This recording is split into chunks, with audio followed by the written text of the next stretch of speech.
North east Delhi में 24, 25 और 26 फरवरी 2020 हिंसा और दंगों के गवाह हैं। इसमें ज्यादातर हिंसा नागरिकता संशोधन कानून के खिलाफ आंदोलन कर रहे लोगों पर हमले के साथ शुरू हुई। लगभग 53 लोग इसमें मारे गए और 150 करीब घायल हो गए। आइए हम आपको बताते हैं कि आखिर हिंसा कैसे हुई और कब शुरू हुई।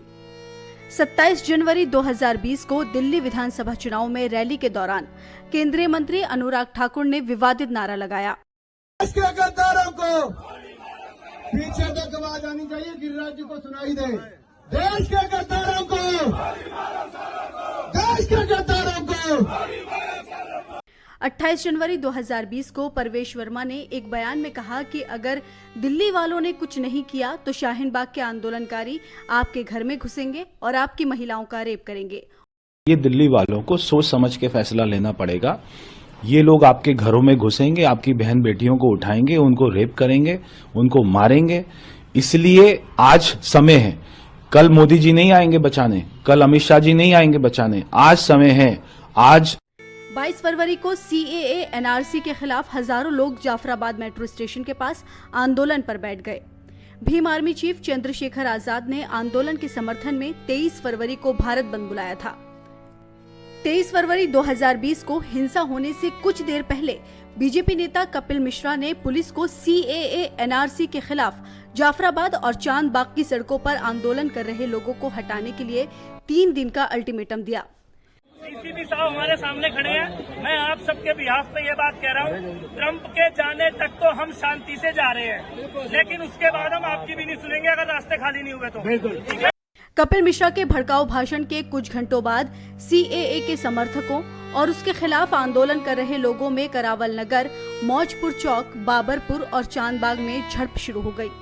इसके बाद नॉर्थ ईस्ट दिल्ली में कई इलाकों में हिंसा होने लगी, जिनमें गोकुलपुरी और करदमपुरी इलाके शामिल हैं। आगजनी, संपत्ति को नुकसान, पथराव किया गया। इस बीच अमेरिका के तत्कालीन राष्ट्रपति डोनाल्ड ट्रंप 2 दिन की यात्रा पर भारत आए। 24 फरवरी को तकरीबन दोपहर 12:30 बजे भजनपुरा में हिंसक भीड़ ने पेट्रोल पंपों पर हमला कर दिया। इस दौरान पेट्रोल बम, लाठी और हथियार चलाए गए थे। 24 फरवरी को 1 बजे के करीब जाफराबाद में शाहरुख नाम के एक शख्स ने हाथ में बंदूक लेकर एक पुलिसकर्मी की ओर बढ़ता है, कई राउंड एयर फायरिंग करता है। 24 फरवरी को 2 बजे चांदबाग के एक मजार में हिंसक भीड़ ने आग लगा दी। इन इलाकों से मजदूरों के कटे हुए शव बरामद होने लगे। शाम तकरीबन 8:30 बजे गोकुलपुरी के टायर बाजार को हिंसक भीड़ ने आग लगा दी। खबरों के मुताबिक भीड़ जय श्री राम के नारे लगा रही थी।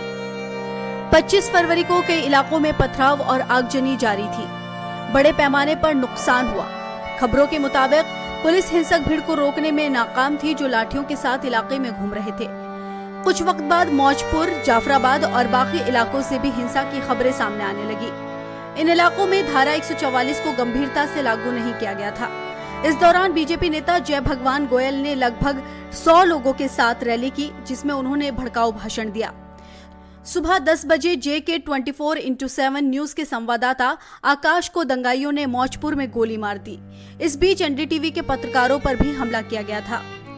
सुबह 11:30 बजे केंद्रीय गृह मंत्री अमित शाह ने स्थिति पर चर्चा करने के लिए दिल्ली के मुख्यमंत्री अरविंद केजरीवाल समेत सभी दलों के नेताओं से मुलाकात की।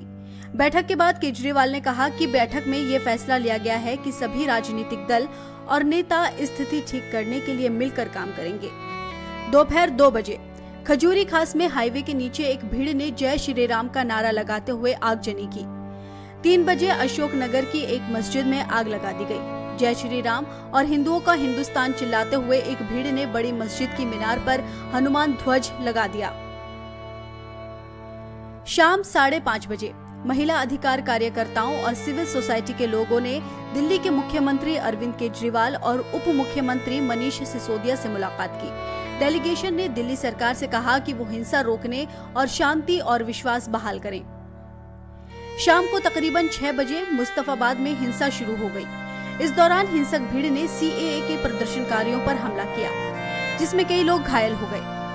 खबरों के मुताबिक लगभग 50 लोगों की भीड़ ने प्रदर्शनकारियों पर पत्थर फेंके। इलाके में 2 मस्जिदों में तोड़फोड़ की गई और पत्थरों से हमला किया गया। इस दौरान मस्जिद में बच्चे भी मौजूद थे। शाम 7 बजे दिल्ली दंगों के खिलाफ सिविल सोसाइटी के लोग इंडिया गेट पर इकट्ठा हुए, जहां कैंडल मार्च निकाला गया। शाम 8 बजे केंद्रीय गृह मंत्रालय ने आईपीसी अधिकारी SN श्रीवास्तव को Delhi police special commissioner law and order नियुक्त किया। 26 फरवरी को हिंसा रोकने में नाकाम और तब तक 20 लोगों की मौत होने की वजह से कई न्यूज़पेपर ने एडिटोरियल में दिल्ली पुलिस की निंदा की। सुबह 11 बजे सुप्रीम कोर्ट ने दिल्ली पुलिस को फटकार लगाई कि वो हिंसा कंट्रोल करने में नाकाम रही। सुबह 11:30 बजे इंटेलिजेंस ब्यूरो के ऑफिसर अंकित शर्मा का शव चांदबाग में एक नाले से मिला। बीजेपी और अंकित के परिवार ने हत्या के लिए आम आदमी पार्टी पार्षद ताहिर हुसैन को जिम्मेदार ठहराया। हालांकि हुसैन ने आरोपों से इनकार किया है। दोपहर 2 बजे कांग्रेस अध्यक्ष सोनिया गांधी ने कहा कि केंद्र और दिल्ली सरकार सांप्रदायिक हिंसा के लिए जिम्मेदार हैं। उन्होंने कहा कि गृह मंत्री अमित शाह को इसकी जिम्मेदारी लेनी होगी और उन्हें इस्तीफा देना चाहिए। 3 बजे दिल्ली पुलिस ने खुरेजी खास में CAA NRC के खिलाफ चल रहे प्रदर्शन को रुकवा दिया और इस दौरान कुछ प्रदर्शनकारियों को हिरासत में भी ले लिया। 3 बजे राष्ट्रीय सुरक्षा सलाहकार अजीत डोभाल ने दिल्ली पुलिस अधिकारियों के साथ बैठक की और हिंसा प्रभावित इलाकों का दौरा किया। CM अरविंद केजरीवाल ने हिंसा प्रभावित इलाकों का दौरा किया। उनके साथ उप मुख्यमंत्री मनीष सिसोदिया और आप नेता संजय सिंह भी मौजूद थे। शाम 4 बजे दिल्ली हाई कोर्ट ने पुलिस को निर्देश दिया कि बीजेपी नेता अनुराग ठाकुर, परवेश वर्मा और कपिल मिश्रा के खिलाफ FIR दर्ज की जाए। शाम 10 बजे दिल्ली हाई कोर्ट से जस्टिस S मुरलीधर का तत्काल प्रभाव से ट्रांसफर कर दिया गया। खबरों के मुताबिक जस्टिस S मुरलीधर ने दिल्ली के दंगों पर 3 अहम सुनवाई की थी और मोदी सरकार के खिलाफ आदेश दिए थे। 27 फरवरी को अमेरिकी डेमोक्रेटिक सांसदों ने दिल्ली में दंगों के दौरान तत्कालीन अमेरिकी राष्ट्रपति डोनाल्ड ट्रंप की यात्रा में लीडरशिप नहीं दिखाने के लिए उनकी निंदा की।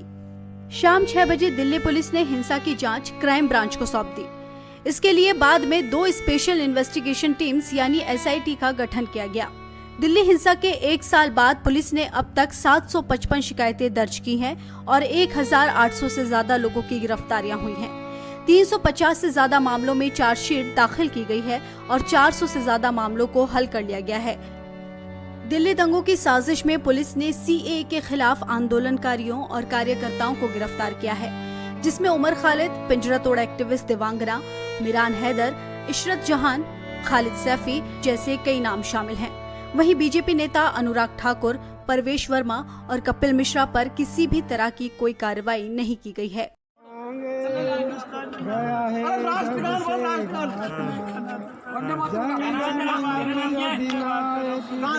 अच्छी तरह का